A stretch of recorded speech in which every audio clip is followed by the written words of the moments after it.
Welcome to the Prevail Over Cancer Podcast, where we take a metabolic approach to help guide you on preventing, prevailing, and striving over cancer.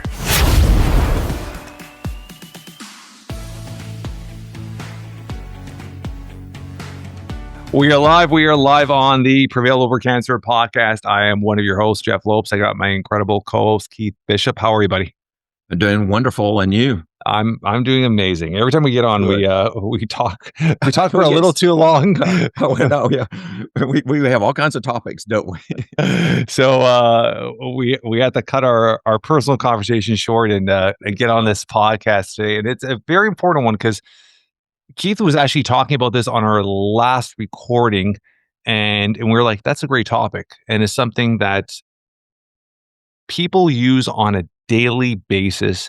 And it's something that most people won't be able to avoid because of cost efficiency is canned goods.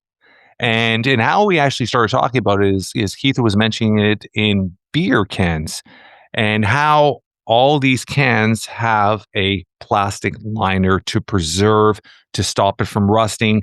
And when you start thinking of the microplastics that's in pretty much everybody's bloodstream right now and how it's starting to be more of a topic, this is something that people have to understand, that everything we do that we eat out of a can has a plastic liner. And now you're thinking of how the process of putting that food in the process into that can, the heat, the sealing process. So let's dive right into it. Like we were talking last week about beer cans, and like I said, this could relate to anything that's canned goods. Correct. So when did these plastic liners, if you have any knowledge, when did it actually come about, start, and how the whole process started? And I guess it is something they need to do, but how could we avoid it if we could? You know, I don't know when they started that. I didn't look up information about that, but I do remember, when I was a child, canned goods would have a tendency to corrode, rust. Yeah.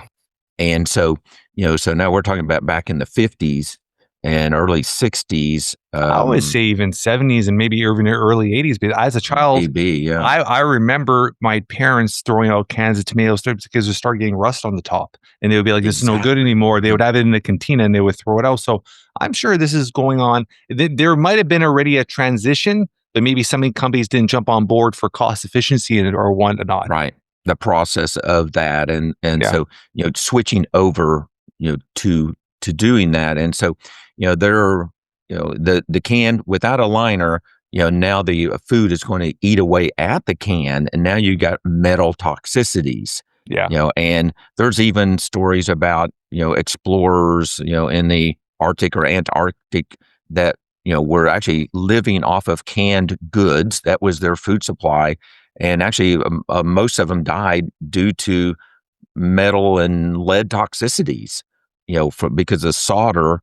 Matter of fact, soldering, is a metal often containing some lead. So even metal pipes and soldering and breathing those fumes, that can be a challenge too. But so it's been going on for many years. I don't know how many, but I do remember a major shift, and that was probably about 20 years ago. Whenever they started saying, you shouldn't, give babies, food, that, in a plastic bottle, or don't put the baby bottle in the dishwasher because it would eat away at the plastic, and that was unhealthy for them. And it's like, I'd never thought about that. And that's before I really kind of started getting into the cancer stuff. I'd never thought about that. And that was actually, that was BPA, I think, was the plastic that they were concerned about then. And it was even now for over 20 years, that's been a known, what's called an endocrine disruptor. And so that plastic has estrogen type activity, and it attaches to hormone receptors and stimulates those receptors to do their job, and which can be good and definitely bad. And so we've known that for quite some time, and even remember that was one of the first things let's dive into that. So when we're talking about the hormone, so it attaches to a hormone receptor the bad part about it. So that could activate a cell to go rogue and go cancerous. Yes, it is potential. It's not absolute. Okay. Meaning, it is attaching to this receptor, satisfying that receptor, and some of them are going to be like these plastics, maybe a little bit stronger. Some of them are maybe a little bit weaker, but it's kind of stimulating that estrogen receptor to do what it's going to do.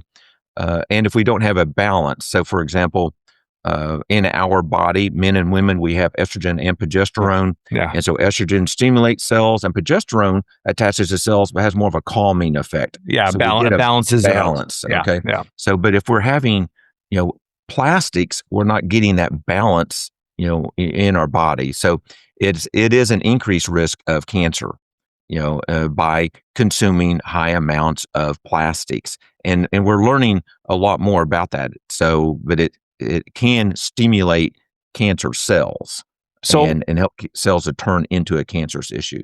Yeah. So I got that understanding. So now you see everyone buying these water bottles. And this is going on probably decades now, and everything you look at says BPA free.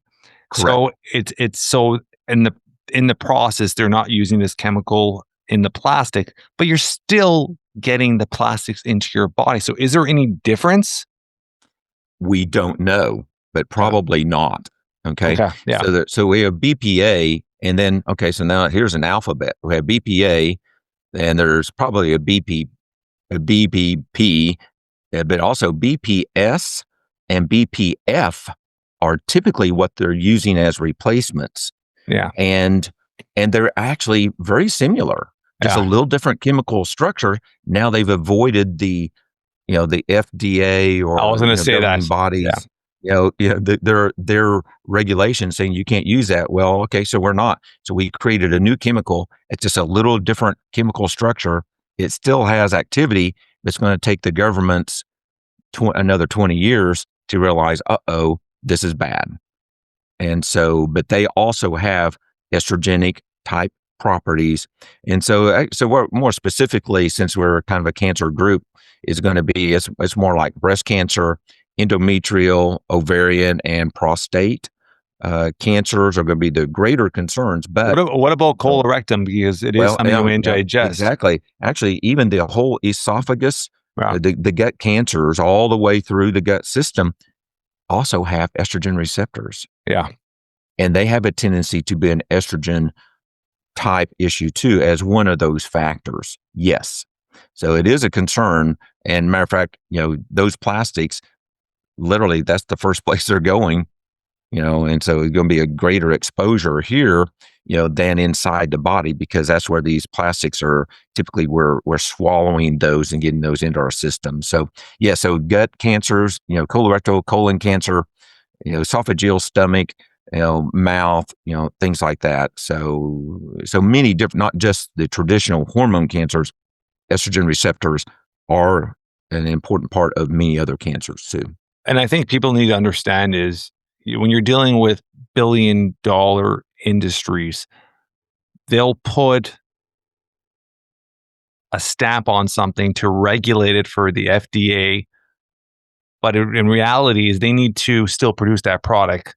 And just like Keith was saying, is they're going to replace it with another substitute that has no studies. And until they find those studies, and we dealt with this in the 80s and 90s through all the sweeteners and sugars, and now they're all coming back as linked to certain cancers. So it's a matter of just understanding that we want to eliminate as much plastics as possible of your food in them, for the bare fact that it's even the process of how they seal them. And I think this is something I want you to dive into.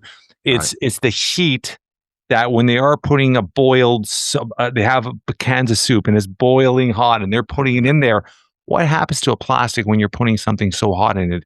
The microplastics start releasing and they start getting into the soup, or they start getting into the vegetables. So let's talk about that and how. Sure. Then I want to talk about if you are going that route, because the reality is, with the cost of living going up, with the cost of foods going up, many families need and rely on canned goods because they could preserve them, they could put them on the shelf. If they could buy them on sale, they last longer.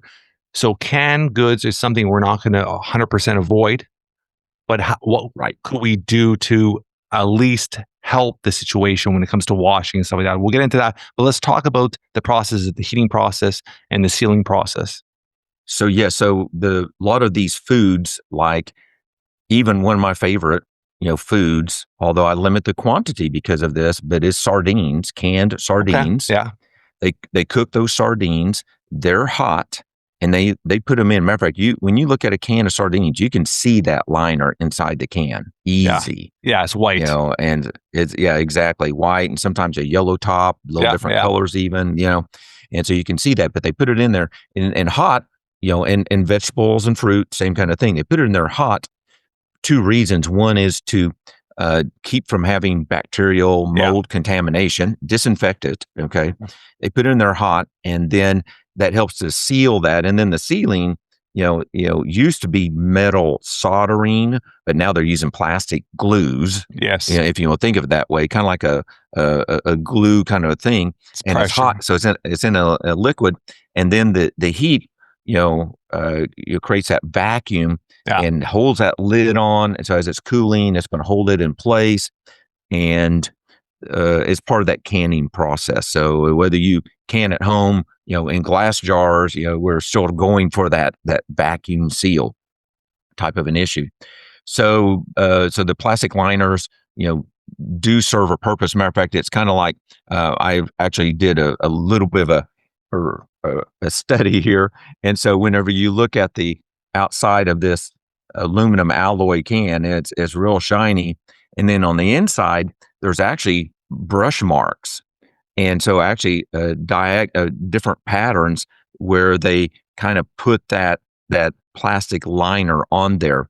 I've seen other videos, I haven't done this, but where people have actually put the can in a acid bath, because acid will eat away at metals, and then they can pull it and it leaves a plastic bag inside. So there's studies on that. So this is actually a soda pop that is a sugar-free. It's a stevia sweetened soda pop, and so that's going to be one issue. But any type of a metal is going to have some kind of plastics, in there, and probably heated foods may be a little bit greater concern. So vegetables, fruit, and canned meats, not just sardines, but chicken and tuna, these kind of things. They're pre-cooked, basically, is really what they are, because you can literally open them up and eat them, without cooking them. Yeah. And so I do use some of those for more like emergency situations, or even camping trips or trail rides. I'll put a can of sardines in my bag and take it up into the mountains. And so I will eat those occasionally, but it's not on a regular basis. I'm going to try to go more fresh whenever possible. As much as possible. Now, also, there's other options. And so, this is a glass beer bottle. I feel safer about that. The glass is more inert. Yeah. And so it's not going to react to things. So, tomato sauces, beers, so whatever I can get. Matter of fact, even I bought a kind of a nitro or a coffee, nitro iced coffee that was in a glass jar that's concentrated, versus, matter of fact, there's actually, I was surprised that there's several different glass jars available, while there's many different plastic ones. But you actually have to go to a health food store to find those glass jars. But more and more small companies are coming up with glass, type options, and the other thing is, that's also recyclable, and so metal cans are recyclable too, but glass is also recyclable, more inert, and I feel safer with glass. So I do try to pick that as much as possible. I think, sorry, go ahead, finish off. I was going to go into about what to do with the food that is in the can. So, but you got another question? Yeah, I was going to talk about it. You're seeing exactly what you said there.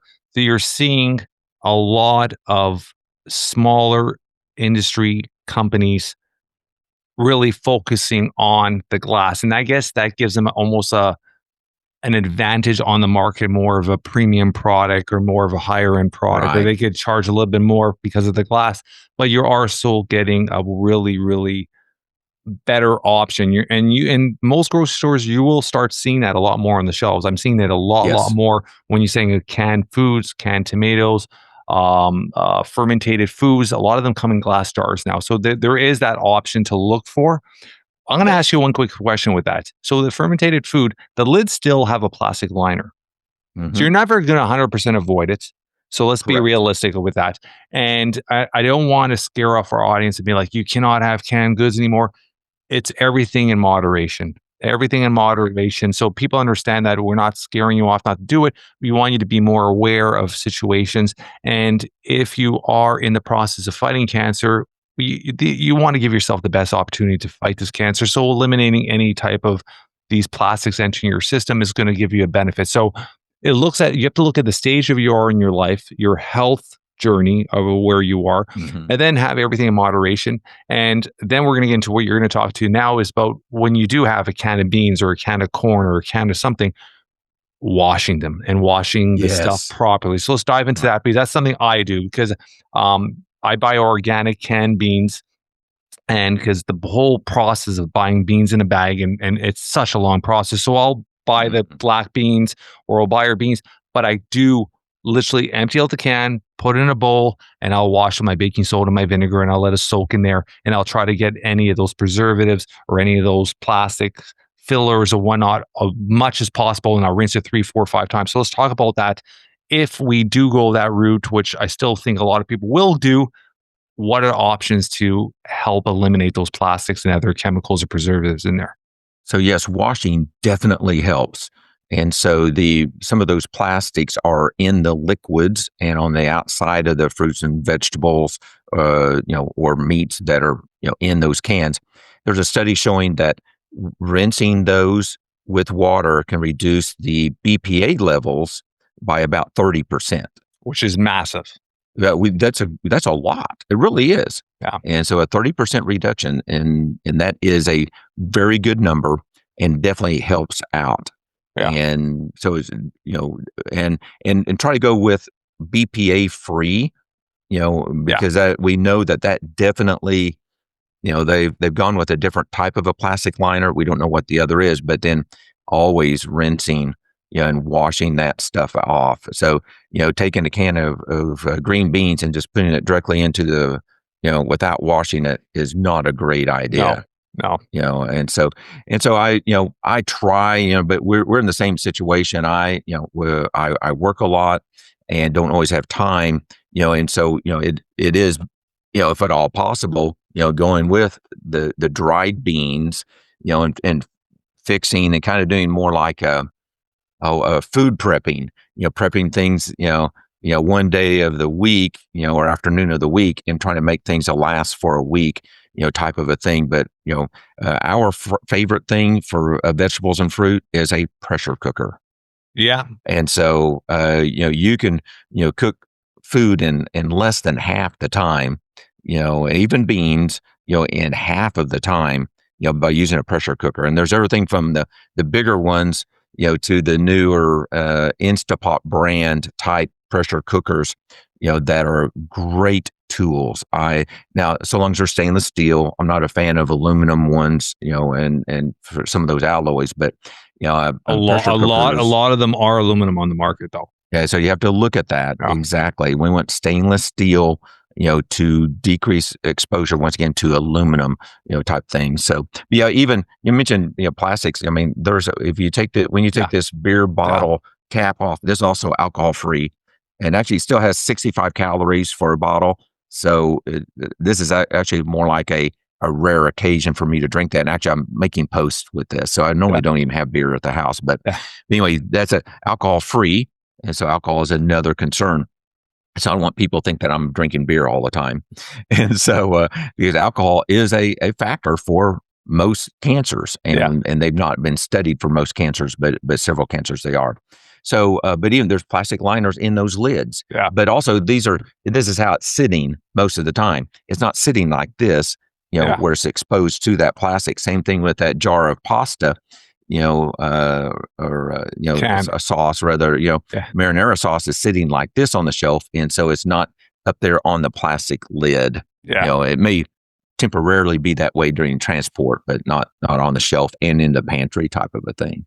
Yeah. So like I said, it's something that we have to be aware of. It's something that through the whole process, like I think we learn, and I think we're becoming more aware of how industries work. And I think growing up, I went through all these stages where it was like, and the food industry tricked most people where it was like, gotta have fat free, we gotta have sugar free. It was just this, it was all these steps where, okay, let's make you sugar free, but let's give you a stevia. Let's do, or give you aspartame. And then it was like this whole process, like, oh, cholesterol is bad for you. Now we're realizing cholesterol is good for you. Fats are bad for you. Now we're realizing most of those healthy fats are good for you. It's like you're going through this whole process. And I think they keep trying to trick and lie and manipulate for the board and how it is profitable to them. And I think the whole BPA, like you said, is something where everybody's had focus for years and years on, has to be BPA free. In reality, does that even matter when they're just replacing with another plastic or another chemical? So I think we just have to eliminate as much as possible. And through the whole process, understand that we're never going to 100% eliminate it. So how do we wash the goods? How do we preserve them? How long do we keep them on the shelf? There's certain things, like you said, how do we hold the bottle, the standing of the bottle? There's so many different little factors in. So I think it's just making the right choices. And if you could go the glass route, go the glass route. If you could go naturally, like you did with the beans, instead of just prepping it and cooking it instead of getting it out of a can, great. But if you are going to go that process, learning how to wash it, learning how to use the baking soda, how to use that apple cider vinegar or just plain white vinegar, how to wash it properly, how to soak it, how to eliminate it, stuff like that. So it's just the whole process of learning and educating people to make the right choices. Right, exactly. And part of that is, even after we've opened that can and used it, well, we don't want to leave it in the can, the leftovers. Okay. A lot of people do that. Yeah, we don't want to do that. Yeah. And yes, it's convenient. Growing up, I remember my mom, half a can, she would put it back in the fridge and leave it in there in the fridge. Exactly. Yeah. Well, we don't. We need to use that glass container. So we've evolved and got rid of most of our plastic storage containers. And as a matter of fact, today we're going to the store. We'll probably buy some more glass, and we're trying to get away from that plastic stuff. We have eliminated those all at home already. Yeah. And so, so we want to put it in glass. And then, kind of another thought, and I see a lot of survival type, situations, and there, one guy's talking about, oh yeah, you just open up your food and just, put the can on the fire and cook it. Well, you don't want to do that either. As a matter of fact, I do know people that do that. Literally, I've seen. There's a lot of videos on that. Cans of beans, stuff like that. When you're camping, they open up and put it right on the open fire. It's funny you said that because I have watched tons of videos on that. Exactly. So so that's just because people are doing that doesn't mean that's healthy for us. So we need to be kind of thinking, okay, what about that exposure, that long term, and do the best that we can and start making these little changes. I'll ask you one question that's kind of a different topic altogether, but when it comes to food storage bags, Ziploc bags, stuff like that we put in the freezer or put our like I remember growing up, my parents would buy a big thing of meat and cut it up and put it into all these Ziploc bags and freeze them. Is that something to have a concern about? Is that kind of related in the same way? Is it different? Yeah, there's some similar concerns. And so about that, and now it's not the heat. So the heat is the greater concern. Yeah. So canned vegetables and fruit and canned meats are put in there hot. Yeah. That's going to eat away at the liner worse than a cold food. Okay. So matter of fact, we're just now starting to learn, and I've heard that there is actually a class action lawsuit against a company that makes a Ziploc type bag because there's actually definitely are plastic issues, microplastics in that. And so once again, I don't consider that as much of a concern, but then we don't know exactly what those plastics are. Interesting. They don't tell us what those plastics are, and we just now have the technology to measure the microplastics. So we don't know for sure how much, but it is a potential concern.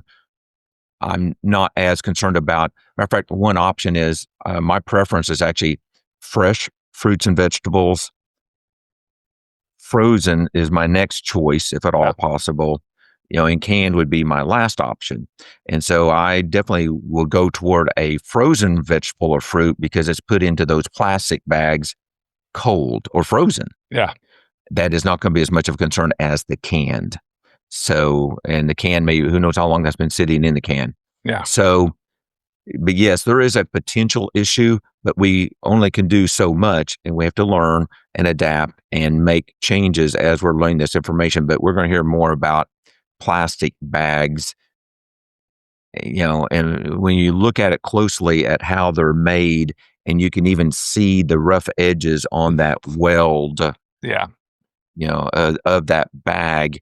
I think we're going to learn more about that. But it's a challenge. What else are we going to do? It's a big challenge. It's a big challenge. And like I said, all we could do is, and I don't want this podcast ever to be a situation where we're scaring people into fearing for how they live their lives. So I want people to understand is we're just trying to give you guys as much information as we can so you can make the smartest choices you possibly could in your situation, because everybody's got a different situation. Exactly. Financially, everything, right? Yeah, we do grow a lot of vegetables and fruit. And matter of fact, now we're in the season where we're going to be going out and getting, a case of peaches and different things and bring them home. And we're going to freeze those, and we will put those in plastic bags because we're putting it in the freezer. Yeah. So I'm still doing that. Once again, I'm not as concerned about that as the hot foods. Yeah. The foods that were prepared in the manufacturer in a hot situation. I'm a little more concerned about that. But yeah, we're going to continue. We even have a vacuum sealer, that we may put some things in, but it's the same kind of concern. There are some plastics in those. I want to jump into one more item that I had thought about us doing a podcast just directly on this on our own, but I think it's something that we could quickly talk about, and I think you could add a little information, is foil paper over food. You made a post about this, and I actually made my wife watch your post because my wife always would put foil paper on top of her. We put everything in the oven. We pretty much cook our food, 80% of our food in the oven, and she would put it on just not to dry the food. Let's talk about that quickly. Give me a little understanding of the dangers of foil paper. So foil, same type of a thing. We used to call it aluminum foil. Now they call it foil wrap or whatever, but it is still a metal. Yeah. It's aluminum and other metals, that are in that. And it definitely does leach out, onto the foods. You can even see, the especially acidic foods is probably a greater concern. Yeah. And aluminum is associated with some increased concerns about cancers. It's not, but matter of fact, aluminum it's a metal, but it's actually I think the third or the fourth most concentrated element in the earth. So it's in the soil. Yes. Okay. So it's also in our food, but then now if we're cooking in it, the food, if it's acidic, it's going to eat away at that aluminum, and now we're getting higher doses. Now, that was also one reason why they went to plastic liners, because of the aluminum that they're measuring in the body and the brain for like dementias and Alzheimer's. So that's one reason why they went to plastic liners, is to decrease that aluminum exposure. There are some health concerns about it, and cells have a tendency to become different and poorly differentiated and not function properly if they have that high amount of aluminum in them. Okay.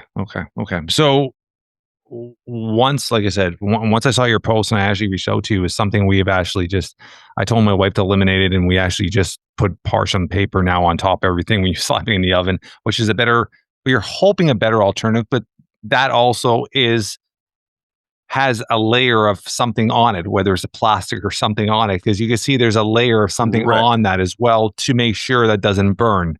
So correct. It's some of them are labeled it's really questionable, right? Of what to use. But I do agree with the foil paper, especially when you're dealing with acidity foods and you're putting in the oven and it's heating to a certain degree, or you're putting on the barbecue. Some people will wrap, and I've done this so many times, they'll wrap their fish and they'll wrap their baked potatoes in foil paper and put on the barbecue. Or their corn and put on the barbecue. And that is just burning under an open flame with your food inside, which is not probably the smartest thing to do now you think about it. Yeah. So, I'm not as concerned if you use the foil on the top of a dish, like you mentioned, but keep it from drying out. It's not direct contact. Yeah. So it's the direct contact with the food, that would be more of a greater concern about. Okay. It's good to know. Like always, Keith, tons of information. And I think, like I said, I don't want people, I've said this 3 or 4 times this podcast, to get too overwhelmed with it, but it's something when it comes to canned goods, and I'm talking about anything canned goods. So you brought up tuna, meats, beer, anything that's in the can. If you have the option and it's affordable in your budget to go to glass route, go to glass route.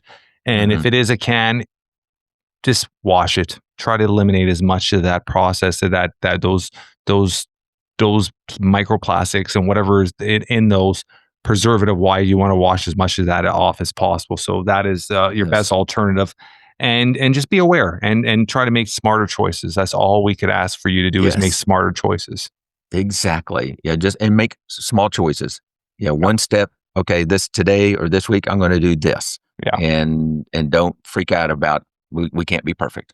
No, I love it. Thank you so much, like always. And we'll chat next week and another awesome podcast in the books. Okay. Yep. Thank you. Thank you, buddy. Okay.